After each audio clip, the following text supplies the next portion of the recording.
chicha ng kuya. Pero kung inangkat po ito or binibenta ng iba, ilan po ang kanilang binibigay na presyo? Rated size. Size. Also, 6. Sa kanila na po ba yan 2 or ibigay pa sa inyo? Sa kanila na. So, bali sa kanila na yung ano? Pero pag kanang sa kanila na yung 2 pesos, kuya, kanang bibigyan nyo pa rin ba sila ng... Hindi na. Hindi na.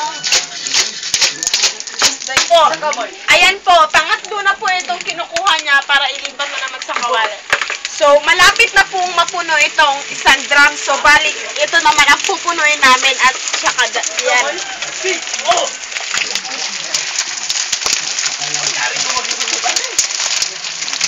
Kuya, pwede po ba kami ang kung okay lang po.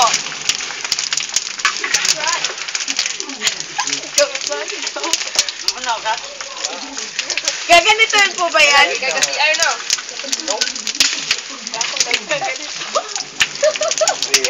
So, grabe pala ang bigat nito. Hindi ko kaya. Puno na po itong 1 drum at ito naman po yung pupunuin niya. Kuya, hindi po ba kayo nahihirapan sa aso?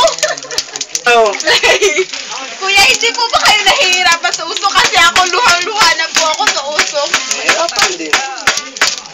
Nahihirapan din. So, hindi po ba kayo naiinitan or ano po ang ngayon na sobrang usok at sobrang init po ng mga kalayuan. Kuya, maaari po ba kami magtanong, hindi po ba yan mauubos ang mantika? Mugasan o maligyasan. Pero po naman sa... Magkano po, kadalasan po, magkano po ba ang bibilihin ninyong mantika kapag ubos na po yan? Isang kantina. Isang container. So, alin po ritong container ang lalagyan ng mantika? Yan po ba? Ilan po yung isang container na yan, kuya? 500.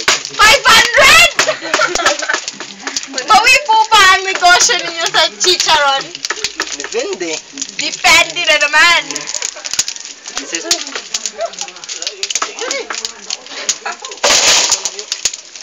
Kuya, maaari po ba akong tumigil ng isa?